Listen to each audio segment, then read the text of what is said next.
ঐক্য হবে, সংস্কার হবে, নির্বাচন হবে, কিন্তু তার আগে বাংলার জমিনে প্রত্যেকটা মায়ের সন্তানের হত্যার বিচার হতে হবে।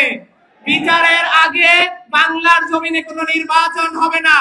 নির্বাচন দেওয়ার জন্য, কাউকে ক্ষমতায় যাওয়ার জন্য এতগুলো মায়ের সন্তান তাদের জীবন দেয়নি, এতগুলো আহত ভাইয়েরা তাদের অঙ্গ দেয়নি, এত রক্ত ঝরেনি। আসসালামু আলাইকুম। আমি শহীদ ইমাম হাসান তাইমের ভাই।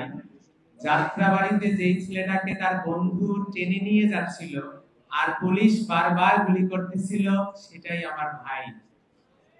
কতটা নির্মম ছিল আপনারা দেখেছেন। আমি ৭১ দেখিনি, আমি ২৪ দেখেছি। কতটা নির্মম ভাবে মায়ের সন্তানদেরকে হত্যা করা হয়েছিল, কিভাবে সিআরপিসি লঙ্ঘন করেছিল, কিভাবে ১৪৪ ধারা লঙ্ঘন করেছিল, কিভাবে মানবাধিকার লঙ্ঘন করে মায়ের সন্তানদেরকে পাখির মতো হত্যা করা হয়েছিল। আজকে কোথায় সেই মায়ের সন্তানদের হত্যার বিচার? ৬ মাস হয়ে গেল, আমরা কি বিচারের ন্যূনতম কিছু দেখতে পেয়েছি? কয়টা আসামিকে গ্রেফতার করা হয়েছিল? ২০০০ মায়ের সন্তানকে হত্যা করা হয়েছিল।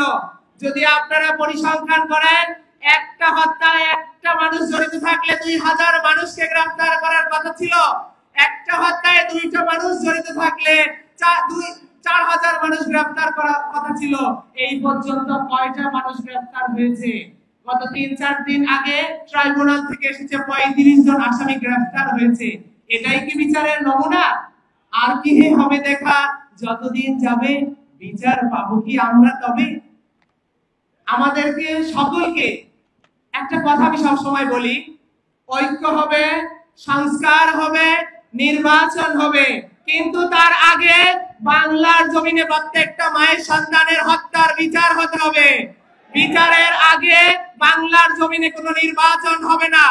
নির্বাচন দেওয়ার জন্য, কাউকে ক্ষমতায় যাওয়ার জন্য এতগুলো মায়ের সন্তান তাদের জীবন দেয়নি, এতগুলো আহত ভাইয়েরা তাদের অঙ্গ দেয়নি, এত রক্ত ঝরেনি। আপনাদের ক্ষমতায় যাওয়ার এত লোভ কেন? আমি বলতেছি, আপনারা চোখটা বন্ধ করে দেখেন, সেই পরিবারদের কথা চিন্তা করেন, সেই ম্যাসাকারের কথা চিন্তা করেন। ফেসিবাদ যদি থাকতো, ২৯-এর আগে কোনো নির্বাচন হতো না, বা ২৯ নির্বাচন হলে কে ক্ষমতায় যেত তার কোনো সম্ভাবনা ছিল না। আজকে এত হাজারো মানুষ মুক্ত পাখির মতো ঘুরে বেড়াচ্ছে। আজকে এই হাজারো মানুষ তারা জেল থেকে মুক্তি পেয়েছে, এই স্বাধীনতাতে অর্জন হয়েছে সবকটা প্রত্যেকটা শহীদের রক্তের বিনিময়ে। আমি উপদেষ্টা মণ্ডলীদেরকে অনুরোধ করে জানাতে চাই, আপনারা আজকে ক্ষমতায় গিয়েছেন এই শহীদদের রক্তের উপরে।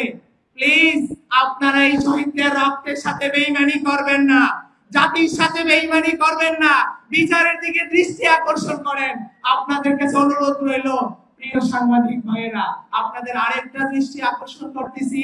আগামীকালকে সারা বাংলাদেশের সকল শহীদ পরিবার তাদের হত্যার বিচার এবং কি তাদের রাষ্ট্রীয় স্বীকৃতি এবং শহীদ পরিবারের ন্যায্য অধিকারের জন্য অবস্থান কর্মসূচি পালন করবে। শাহবাগে দেশের সকলকে আহ্বান জানাচ্ছি, নারে তাকবীর।